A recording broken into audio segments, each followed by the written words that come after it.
all our Herald TV viewers a warm welcome. Sogle amche Herald TV polenia rank my mogaco yokar. We have had another great day and night matches. England and the USA moved to the round of 16.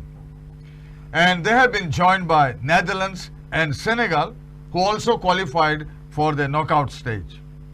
Netherlands will play the United States of America, and the ever-improving Senegal will face England in the round of 16. And that was the exit for Ecuador, Iran and Wales. The United States of America pulled off a fantastic performance, with the only goal being scored by Pulisic, and in the process Pulisic got injured, had to be taken to the hospital with a stomach injury.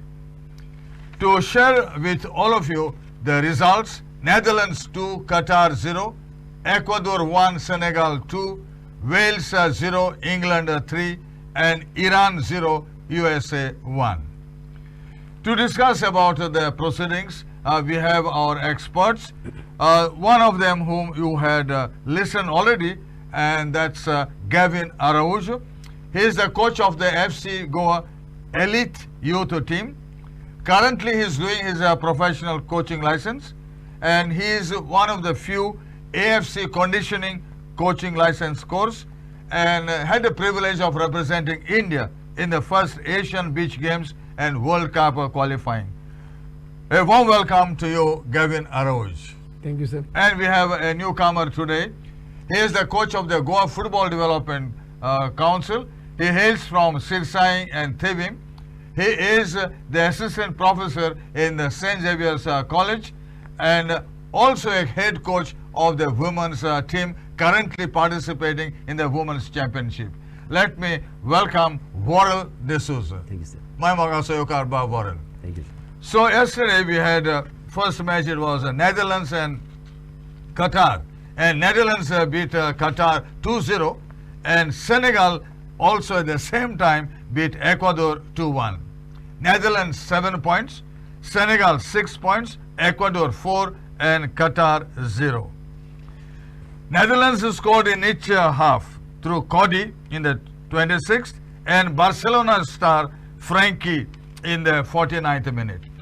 Qatar became the first home team in the World Cup history to go out of the tournament without winning a single point. After the scandals and corruption and discrimination and deaths that have taken place en route to bringing the tournament to a place with a disturbing human rights record and no football legacy, Qatar's exiting with 0 points after 3 group matches was the most predictable result of an otherwise unpredictable tournament. It was officially disclosed by Qatar that between 400 to 500 migrants died whilst working in the constructions of the World Cup after the infamous bid.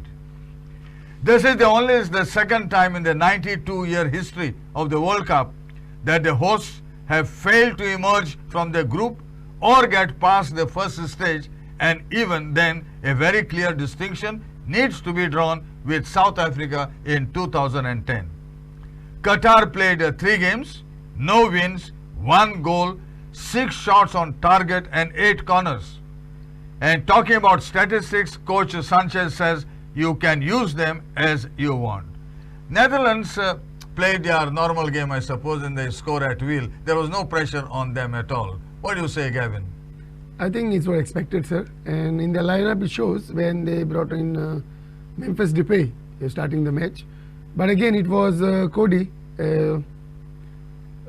scoring again, 3rd match in succession. Now he is a joint top scorer at the top, 23-year-old doing his best for his country, playing in his first World Cup. I think he's excellent. It was expected they would put it over Qatar. Yeah, it was expected, and it was a free-flowing game for them, although it was not the match everybody was watching. Everybody was hoping to watch. I'm sure a lot of eyes were on the other match because that was the more crucial match.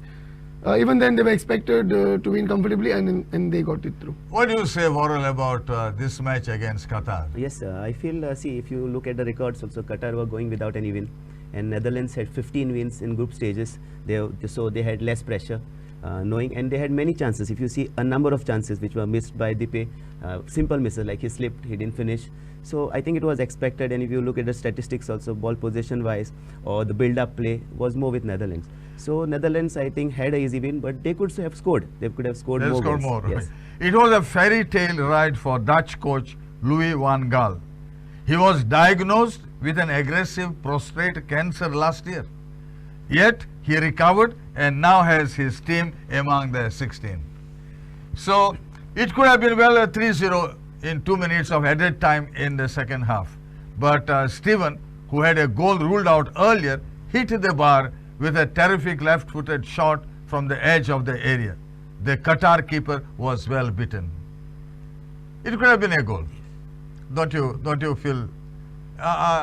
You would like to say something on that? Yeah, it would have been a goal. In fact, even if you see, one was ruled out, okay, and the second one ruled out because of the handball. They thought it was a goal, and then they realized when the referee went and checked, it was handball. But the last, yes, a beautiful outside the box curler which hit the top of the crossbar. It might as well go in, and it would have been 3 or 4-0 for Netherlands. The Netherlands are a 3-time runner-up of the World Cup and also finished third in 2014. The Dutch had failed to qualify for the 2018 World Cup. What do you see now about our next match in the pre-quarterfinals? I think they go in as the favourites, but we all talk about Netherlands, and they are the people who taught football to the world, but yet to win the World Cup. So we have to see whether the big team is good enough to win the World Cup. I think for them, it's they have to go for the World Cup. I mean, for the trophy, because other than that, they have finished in all the other positions. Yeah. Well, what are your expectations of Netherlands next? As they have a good team, very good coach. And as Coach Gavin has said, expected to win, but after all, it's the World Cup. A lot of pressure. Everyone is under pressure. And sometimes a simplest of goal, because of the pressure, they miss. And we have seen this throughout. We have seen Argentina's game. We have seen Germany. It's after all a game of football. So expected to win, yes, with good players, good coach. They have very excellent players. Frankie de Jong scoring a goal yesterday. Memphis Depay creating a lot of chances. But as we say, I know anything can happen. Anything can happen because all are tough teams. Who go to the 16. And then we had Ecuador, Senegal. Senegal coming up trumps with a 2-1 victory, and Senegal secured a place in the last 16 thanks to a winner by Kalidou Koulibaly. Senegal led in the 44th minute through Ismaila Sarr, but Moses Caicedo equalized for Ecuador after the break, and then came Koulibaly's winner. Senegal have reached the knockout stage of a World Cup for the first time since their run to the quarterfinals back in 2002. Senegal's qualification is a fitting tribute to late Papa Bouba Diop. Senegal celebrated their qualification with a flag of Papa Bouba. The Lions of Teranga made history as they became the first African nation to beat a South American side at the FIFA World Cup, ending today's match or yesterday's match 2-1. It was Super Senegal. What do you say, Gavin? Yeah, as always, we'll go back to the lineups if you want to see what the coaches were thinking about. So Ecuador came 4-3-3, looks very attacking, and Senegal came with 4-2-3-1, which gives more fluidity in the midfield, as they have 5. But if your 2 out of 3 midfielders for Ecuador, because they were playing 4-3-3, don't do enough what you want them to do, then you're asking for trouble. Because already Senegal were 5 in midfield, if you count the wingers and the 3 midfielders. So, and when it's like that, you expected your outside strikers are expected to fall back and mark the wingers of the opponent teams. But as you know, Ecuador were not doing it. And Valencia is not a player who will come back all the time to mark. So they lost the battle in the midfield. And that was seen in the first 12 minutes when, I think first 2 minutes, there was a cross from the left side, almost the shot on goal just wide of the second post. You had a through ball through the middle penetration, again missing the second post. And again we had a cross from the right because Valencia doesn't track back. There was 2v1 on the right side of the Senegal, and left side of Ecuador. Cross coming in, okay, well defended at the second post. So this all happened in the first 12 minutes. So you could see the midfield for Ecuador was not working. And it went throughout the match like that. You didn't see them pressing for equalizer until they scored from the set piece. And the lapses from Senegal when they went zonal marking and there was no man marking on the second post. That's how they scored. And Senegal, they have been missing their main man in Sadio Mane. Actually, he deserved to be in Qatar after an incredible calendar year. Senegal will be meeting England next. What is your take on that? Yes, they even now this match they waited for 20 years to reach at this stage, and they are surely going with confidence. And if you see their coach Cisse, he has led the team versus Egypt to in the African Cup 2002. He has won with the team, so he knows the team well. He has played. He has made a lot of changes. Yesterday also he tried his tactics, and yes, it was not a mistake. It was a bad clearance by Ecuador which led to the second goal. But yes, England also are a tough team. But as I said, they have a good coach. Players they are missing, although they are missing Mane, who could be a lethal force with them. But yes, they are doing well without him, and hopefully they give a good tough fight to England. It was a grand victory for Senegal in the end. Don't you agree, Gavin? Completely. But Yeah. I think Ecuador And they fully deserved it, I think so. And under the calm stewardship of Cisse, Senegal played with discipline, strength and determination, not to mention real resilience coming back after Ecuador had equalized. We are coming to the halfway mark, and the Bandit with Herald TV is being supported by Decathlon Kalangut, Martin's Corner Betalbatim, Adlengoy Family Restaurant, Doriadeger Multi-Cuisine Restaurant Old Goa, and we have Martin's Place Village Bistro in Navelim. Don't go away, stay back with us. We'll be very shortly once again with a Bandit with a Herald TV. Please do drop in at a small little family restaurant called Adlengoy, which is just 5 minutes from Basilica of Born Jesus and Say Cathedral. In this small restaurant, we serve authentic Goan cuisine, and we are known even for our fresh fish, chicken, mutton, etc.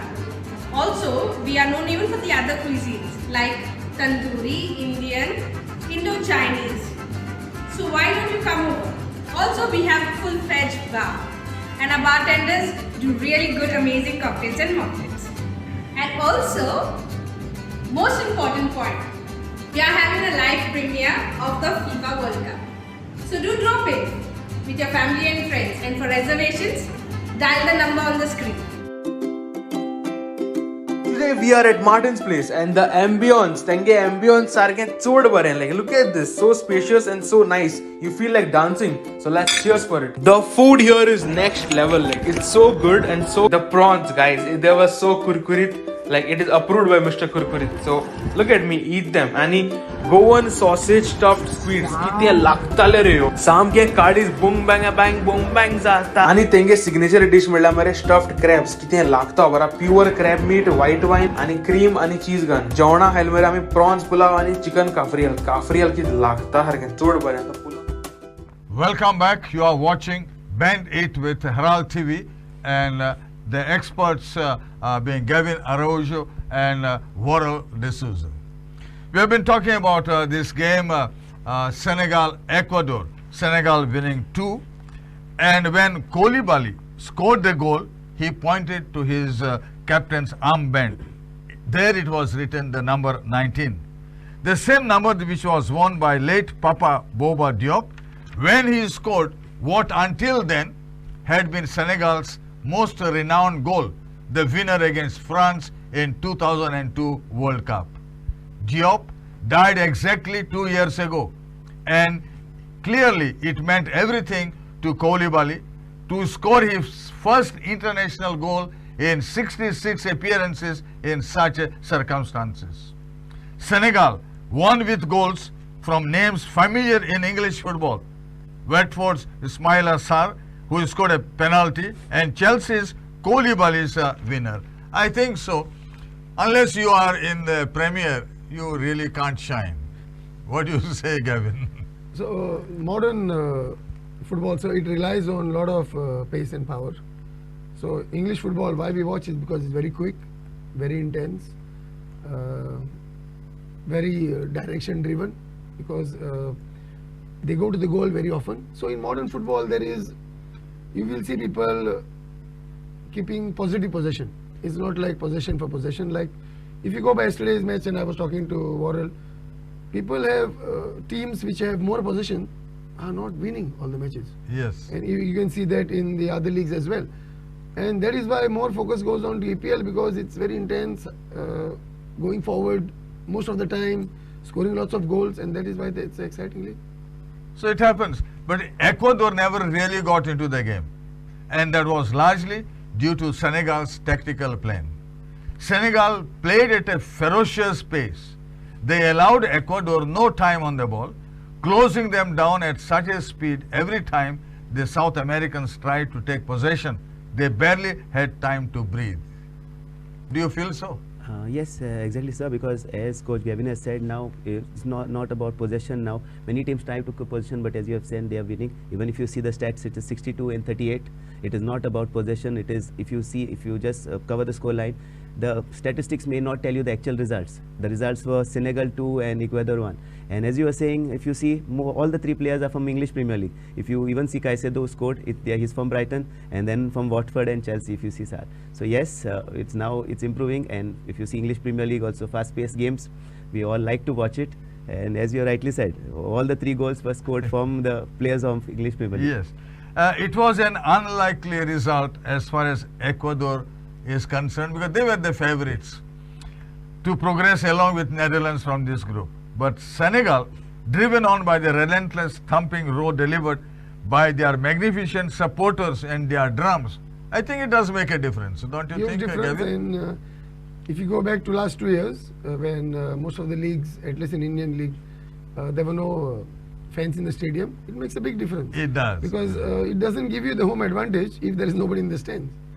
And even as Ecuador equalized, as Worrell, you said, Brighton's Moses, he tapped home a corner. Senegal never let Ecuador back into the game. Yes, sir, because as Coach Gavin also said, that extra man is the crowd support. You see big teams like Liverpool, you see the stadium, it's very difficult. There are big coaches who say it's very difficult to go to the stadium and win. It is because of the crowd. The team is the same.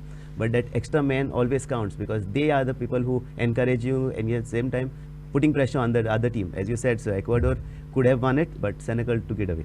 But do the fans turn up in large numbers despite not being their home? They do travel, they are there, and then they give up loud support for their team. If you see in this World Cup, there are so many Goans have travelled and Indian fans have travelled, and there is no Indian team. Yeah, there are a lot of Goans, and we do not know whether they are for Brazil or Portugal. I think their love is divided now, because Brazil seems to be the more favorites than Portugal, and Portugal is in the limelight. Yeah, I think Portugal has good players, and you see in the last match, the way they kept the ball moving forward, they didn't allow the opponent almost any chance to get him back to the match. And I think there was a sweet revenge for them from the last World Cup. Yes, there was. And then we had this Wales and England. And I think Rashford scored a double, and Fordham rounded off the tally as England outclassed Wales 3-0. But all goals were second half goals. Why do you think they struggled in the first half? I would not say struggle. At times, even the best team, what happens in the first half, everybody is fresh, everybody is up to the challenge. And the better team always shows in the second half, like your physical condition or the way you play. If you keep the ball for a long time and your opponents are struggling to make any attempts at your goal, that means you are wearing out the opponents. and that shows in the second half when they can't keep up with the pace of the favorite team at times. So, how do you rate the Wales' performance? Because they needed an unlikely 4-goal victory in a fixture they had not won since 1984 to reach, or if they had that wild dream of reaching their knockout rounds. And they were frustrated by England. Yes, if you see England's first half stats also, in the 10th minute it was a through ball, but the goalkeeper was very smart, just the 10th minute. Then again in the 14th minute Phil Foden, he shot wide. Then again there was a super move by him again in the 37th, where he twisted and shot. And 38th minute, if you see Rashford, he had an overhead kick which just missed by whiskers. So they had chances. Probably the halftime talk by the coach was to keep it on target, because they could have scored at least 7 goals. If you see, it's just a whisker they missed. And then they came up in the second half, and as soon 49th minute Rashford, then 50th minute again, it was a good cross by Kane, and then Rashford scored again in the 67th minute. So they played well, but they missed a lot of chances. In the second half, as Coach Gavin said, they converted all those chances. Gavin, what do you think about Rashford? I think 2 goals. he's leading the attack right now. Also, it is Kane absorbs a lot of pressure. He attracts a lot of defenders to him because of his physical presence. And Rashford, maybe he is using the extra space left by the defenders, and he's getting more of the ball, and you can see more space in front of him. Again, he is from Manchester United. So we go back, and his place in the squad was not certain a few months ago, because he struggled with his form and injuries. Now has in all 3 goals in the World Cup. Do you feel, Worrell, that his place is cemented now? In the England team, yes, he's scoring, he's performing well. But when it comes back to the club level, it's a different game altogether. It all depends on how the team plays. It happened with Lionel Messi, wherein Mehdi was saying when he used to play for Barcelona, it was a team game. He used to get a lot of supply, he used to score. But when it comes to a country, it's a different ball game.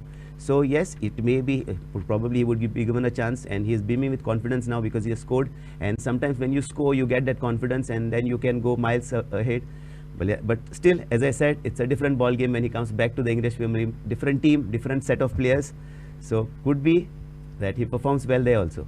And Rashford's free kick was an incredible strike. Yeah, I think it's everybody's training that free kick, where they hit the ball in the sweet spot. Yes. We call it a knuckle kick. And the ball swerves around, it dips, so everything was there. Do we have also that in India? Indian players are... There are, if you see Liston, he tries that. And whenever there are free kicks for India now, you see Liston taking charge of things. And there are many more players who are trying that. Do you agree with Gavin? Yes, surely. Liston, as you said, Liston, sometimes Brendan tries a different method of a curler, and yes, they are trying it. But yes, it will be... I think it will pick up eventually. Yeah. And then we move to the Iran and the US match. 38-minute goal by Pulisic, where Iran had a 49% of ball possession, quite close to United States. They had only shots on target. Iran had only 1, US had 5, and 2 different systems. And it was a first half goal by Christian Pulisic, which helped USA edge past Iran and enter the knockout stage. How did you feel overall the play of United States of America? Let me start with Iran, because we say 49% possession. We should see what type of possession. I mean, that is very important now that we see what type of possession. I didn't see the possession in the opponent half or in the attacking third. So again, we'll go back to the lineups. Although paper showed it was both the teams were 4-3-3, but Iran lined up as 4-4-1-1. Sometimes yes. it's 4-5-1. So they're already in the low block, mid block to low block. And maybe you can see both the teams who needed a draw were taking a middle block yesterday. And that's how the teams who have progressed in both the groups are the teams with came in the match in a difficult situation. So again, it goes back to the mindset, and no coach or no player will go inside a match thinking I need a draw, but it's in the back of your mind that I need that much. And you could see in both the teams. But coming back, you could see in 4-3-3 formation, US, they kept both their wing backs very high, and Adams did a very good job as a holding midfielder.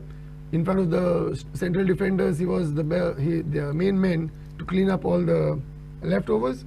But it was Musa and McKennie playing the creative passes, and McKennie was in the center of both the passes, which was the disallowed goal and the goal scored, where he played a beautiful pass to the wing back of right wing back of USA. And in that same frame, you can see Robinson, the left wing back. That means both the wing backs were very close to the opponent 18-yard, because Adams was giving the depth at behind and allowing McKenzie and Musa to play free. So in that way, there was a lot of overload in front, and Iran couldn't cope with it, because the wingers, that is Weir and Pulisic, were putting pressure on the defense and allowing the wing backs to make free runs on the wings. But Iran fought back to get into the game after the goal down by, again, Chelsea winger Pulisic. Okay, he got injured, had to be carried on a stretcher at halftime, and he suffered an abdominal injury while scoring and was taken to the hospital. As I said, he collided with the goalkeeper. Do you think that Iran did their best to come back into the game? Yes, sir, they tried their best. In fact, if you see that phase between 6th to 9th minute of the game, it was USA just kept the ball, and that I think frustrated them, because there was some sort of a strategy where USA were not getting to, but they wanted a free kick probably, so they got frustrated. For 3-4 minutes they were not getting the ball. They won the free kick, although they didn't score the goal. But if you see, Iran were relying more on counters. They were defending, and whenever they got the ball, they were trying to counter. But sometimes, yes, they were lacking behind to fall back in the original positions, because USA also were quick to take the ball. They tried the best, especially after the first goal. If you see, after the first goal in the 38th minute, they tried their best. They had a few number of shots. They were trying those long balls, but it was not happening for them. It was not happening, because whenever they get a chance, they were trying to counter attack, but it didn't just work, and USA held to that one goal. But towards the end, Iran, they were protesting when Taremi went down under pressure from QATAR, but still pushed the ball through past the US goalkeeper, Matt, and as it rolled towards the US goal, before a last moment clearance by Walker, Iranian players and officials screamed for a penalty to be called against QATAR for putting a hand on Taremi's shoulders, but the contact wasn't enough for a whistle. Have you seen the incident?